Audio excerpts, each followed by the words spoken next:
Welcome to the Whiting Public Library's Flashback Friday. Here today we are at 1442 119th Street. Although it may be hard to believe, over the years there have been 5 movie theaters and an opera house in Whiting. Today's Flashback Friday takes us to one of these locations, one of Whiting's early theaters. 1442 119th Street's original address was 508 119. The building was constructed in 1913. That same year, the Royal Theatre and Palace Theatres were sold by Claude Humphreys to Julius Nassau. Nassau at this time relocated the Royal Theatre to 508 119th Street. In 1917, the Royal Theatre was renamed the Star Theatre. At this time, it was under the management of F.M. Welch. Now, rumor has it that when they changed the theater to the Star, there was a huge scandal in Whiting.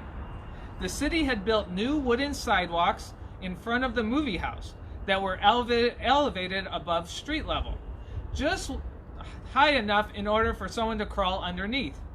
It is said that a pervert in town was found hiding underneath, looking up women's dresses as they arrived for the show. The Star Theater was a Nickelodeon in the earlier days of the moving pictures.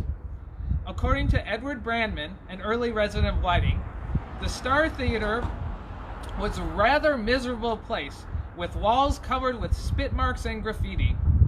The establishment was owned by Andrew Obrecht and was considered nickel and dime fare. Once in a while, he would offer a free show where the house would be packed with 2 or 3 kids to a seat. Milton Zeitlin provided the mood music on a piano that had seen better days. Brandman said that he remembers watching films there featuring Francis X, Bushman, Dorothy Gish, B.B. Daniels, Tom Mix, Fatty Arbuckle, and Snob Pollard, among many others. Serials were also the bill at the Star Theater. The Star Theater remained in operation until 1925. At that time, the building's new occupant was Stephan Motor Sales, which operated an auto repair business. Stephan Motor Sales remained in operation until 1928. In 1928, the Atlantic and Pacific Tea Company opened up shop at 508 119th Street. The tea company stayed in business until the late 1930s. In 1937, this location, whose address was now 1442 119th Street, the building's new tenants was the Farmers Meat Market. 2 years later, the Elite Bakery relocated to this address from 1446 119th Street. The bakery continued to serve delectable desserts until the late 1940s. From 1941 to 1945, the bakery shared its space with the Hoosier Radio Shop. By 1948, 1442 119th Street served as both the location for Adams Annex Furniture and Victor C. Orr's Radio and Appliances. The Orr Radio and Appliance store remained in operation at this location until the 1980s. In 1952, Vincent Schultz opened up a new furniture store at this location. However, it was short-lived.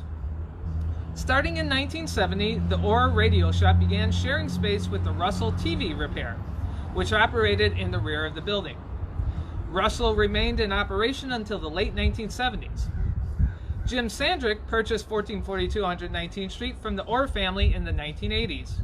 He then opened the Sandrick Agency at this location, which is still in business to this day. From 1995 to 2010, the Whiting-Robertsdale Chamber of Commerce shared space with Sandrick Agency. I hope you enjoyed today's Flashback Friday. The next Flashback Friday will be on Friday, November 20th. And tonight, the Whiting Public Library will be holding its drive-in bingo at the Whiting Park Pavilion parking lot at 5:30 p.m. Prizes will be awarded, and every car will get a bag with bingo cards, dabbers, and some snacks. And that's all we have for you today. So I hope you like, comment, and share the video. Thank you.